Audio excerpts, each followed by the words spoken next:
Live. So, hello everyone. My name is Jason. I'm here from Experiences in Channeling, and I haven't been on live in a long time. It's been maybe a week or two. Um, yeah, so I just wanted to come on. Nice to see you again. Nice to meet you.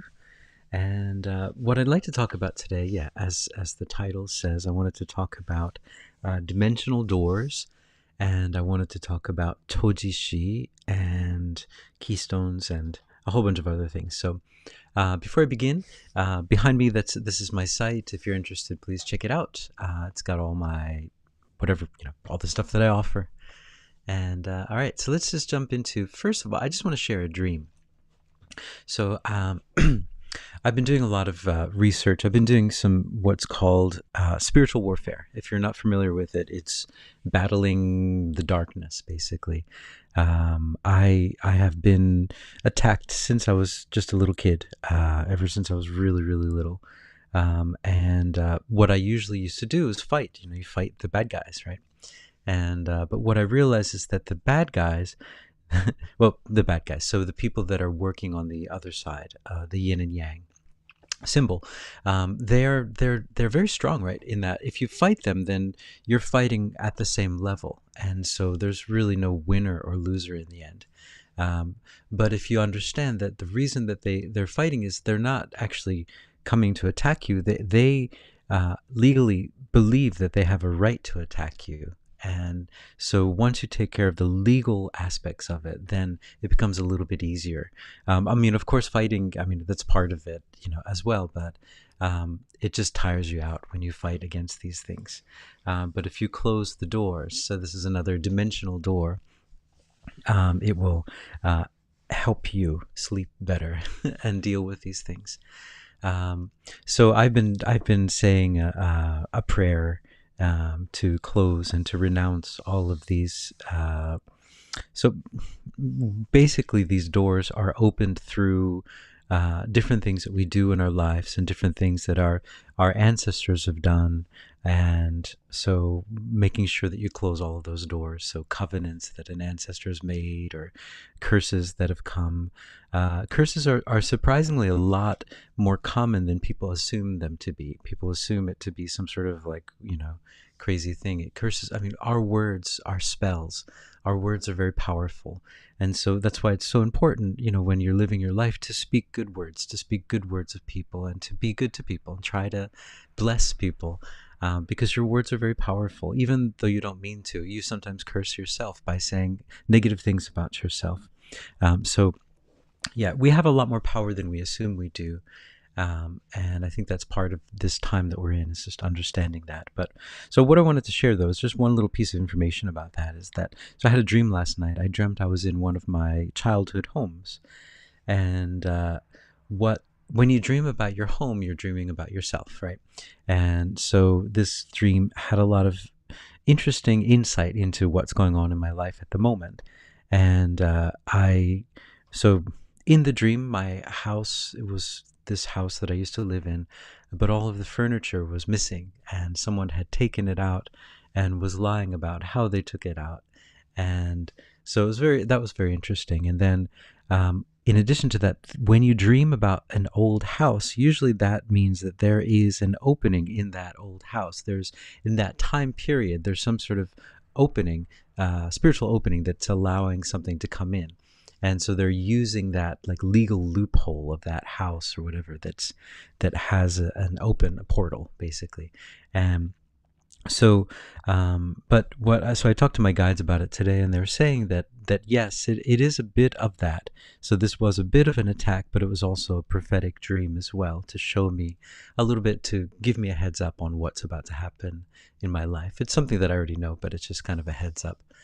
And but so in addition to that, though, so I thought that was really interesting. So that even though this was this witchy woman, who lives in, I think it's Ohio, she did it. She sent this attack. Thanks for that.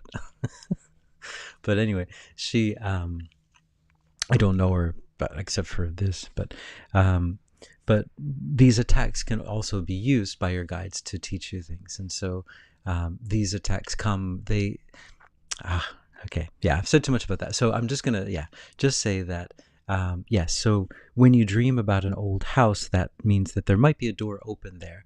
And so it's important to close that door. Okay, so that's what I wanted to say about that. And so, speaking of doors, I'll move on to what I wanted to, the main thing I wanted to talk about today is this movie.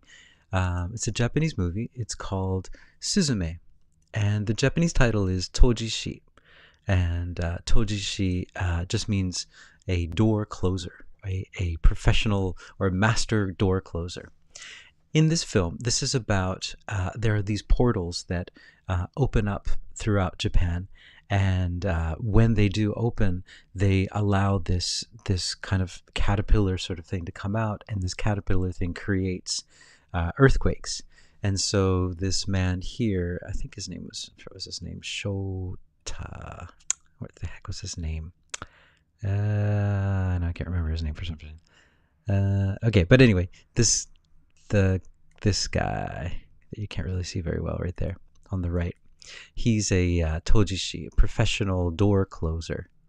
And yeah, hold on a second.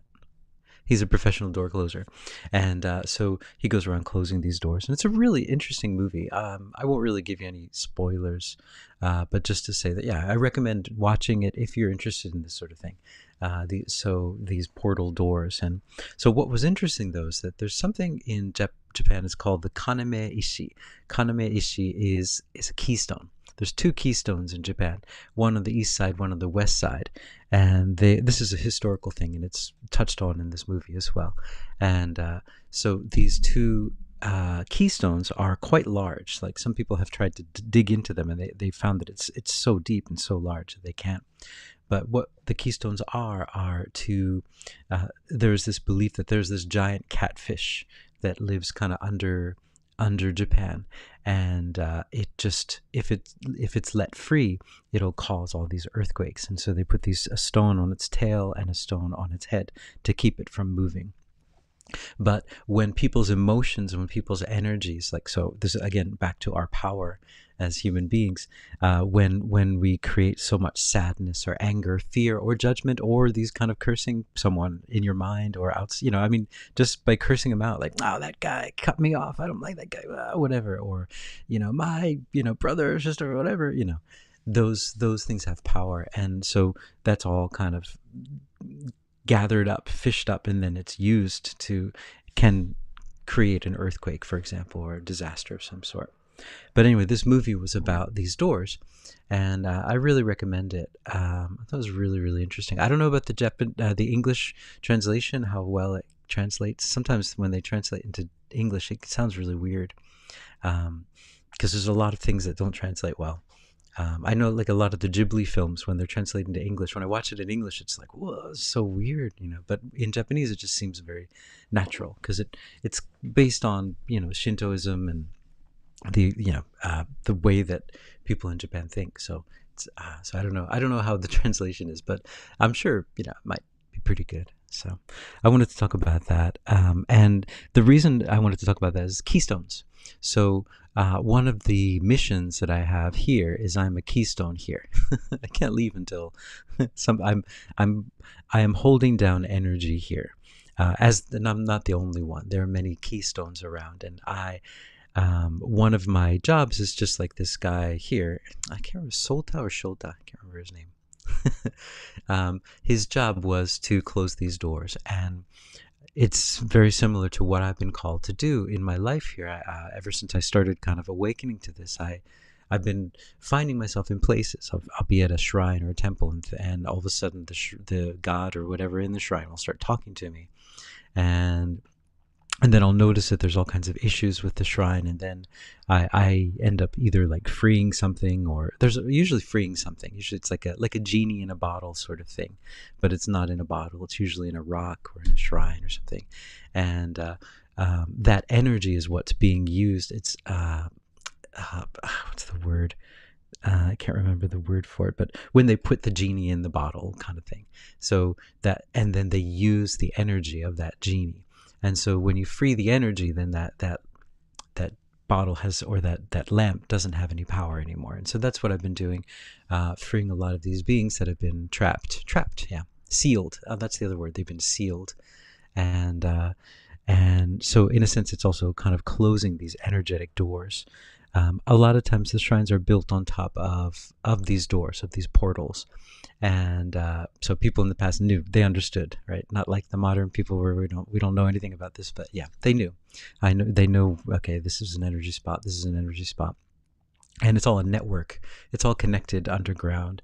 If you see it like with your third eye, you can see how it's almost like you go down in an elevator, and then it's just a pure energy place.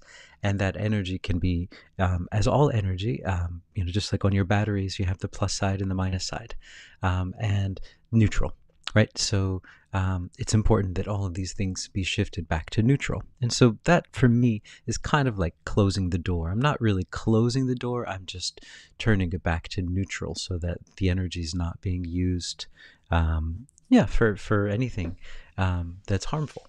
But and I'm usually called to the places that I have to go to. I don't go out of my way to go to these places. It's just I just end up finding myself there and thinking, oh, whoops. I found out afterwards usually, oh right, I was called to that place to do this. And so and I imagine that there are many of you out there as well. So you're not alone. So I just wanted to share that. I thought I was it's it's kind of a lonely thing to do. It's not like a hey, yeah, I'm going out to close the portal. It's like writing a songwriting. It sounds kind of glamorous, but it's kind of a lonely thing that you do. You go really deep inside, and but so it's just good to know that there's other people out there. And I as I was researching this online, there are actually some tojishi, these people that do these things in Japan. There's actually a community of them. I'm really wary of communities, so I don't want to. But there are a community of them that do it, and I think there's about 11 of them, but they're very few. And they said that the way it works is that a lot of times in Japan, if someone has been like awakening psychic powers, they'll usually go to a shrine and train there, or sorry, to a temple, a Buddhist temple, and train there, and maybe become a monk. And then they're scouted from there by these tojishi organizations, and it's like a small group of people, and then each person has the area that they're in charge of, and they just go wherever they're called to. So, but yes, I don't know. I mean, I'm a little iffy about organizations and things like that. Just like, I don't think these are things that should be organized. I think you just listen to your heart, and it'll tell you where to go. You don't really need someone to like scout you. That, I don't know. For me, it just sounds a bit shady. I don't know. That's just me, but I'm very wary of those kind of things. But it's just interesting to know that there are other people that are doing this out there. You're not the only one, and sometimes you might find yourself in the place that you live and think, why am I living? What am I doing here? I don't fit in. Everything's wrong. Maybe you're a keystone. Maybe you're just holding down the energy there. And the guides have said before to me that as a keystone, you're not really supposed to fit in, because you're bringing down a higher dimensional energy that isn't a part of this earth. And so if you fit in, then you probably wouldn't be able to connect as well with this energy. So you're not supposed to fit in. You're supposed to bring that energy down. So I think this is what I wanted to share today. It didn't really come out as well as I thought it, or I wanted it to come out, but it is what it is, I guess. Yeah. So I just wanted to share that. And there's one other thing I wanted to share, and that's about, yeah. So I just had a concert last night. I played a concert, and I haven't played many concerts recently. But I played a concert last night, and it was I was a guest performer kind of thing, but it was really heavy, hard music to play, and it was kind of fun, like to be in that old way that I used to, my old kind of life kind of thing, where you play the concert and you're struggling, you're practicing really hard, and you have these dreams of where it's going to go, and yes, it's great, and but what I realized was it was kind of like you're almost like an adrenaline junkie. because you're like, okay, you're looking for happiness, right? So my guides were talking. So you're looking for happiness, and so you assume that the happiness is outside of you. You assume that it's like, oh, if I get this one gig, or if I, get scouted, or if I, whatever it is, then I'll be happy. Then I'll have hope. But then the adrenaline is just that, you perform, and then yeah, and then you have to practice, and then you wait for the next performance, and then there's the adrenaline, and it's just like we're living in this like third dimension. It's kind of like we're adrenaline junkies, and so but there's no peace and there's no happiness within adrenaline. So the real happiness you'll find is when you don't look at this world anymore, because there's nothing there. So for me, yesterday, it was like kind of jumping back into that world and being able to see what it looks like. It's like, oh yeah, this is what it was like. I understand. I really was swayed by it. But when you pull back, it's just like, but I don't want that. I mean, I just want my peace. I want my walk. I want my sunlight. I want my peace, my hope. Um, and it's inside. So the more you go inside, the more you realize that the happiness has always been there, that you don't need to look outside of yourself for happiness, and you don't need to do anything special, like I need to get money, I need to get a house, I need to get this job. Nah. You can get those things, but it doesn't mean that you're going to be happy. The happiness is already there. You just need to find it. You need to look inside. And that's where the happiness is. That's where the hope is. So if you're feeling hopeless, you're feeling unhappy, look inside. Just get quiet, look inside, because that's where it is. That's where it's all located. I'm not going to do a channeling on this one, or maybe I will. Maybe, no, I don't know if I have the energy. I'll do a separate channeling. So this is just a talkie. So anyway, I hope you guys are hopeful. I hope that was easy to understand, and I hope I got my point across somehow. But anyway, hope you're hopeful and you're not alone. Okay, cheers.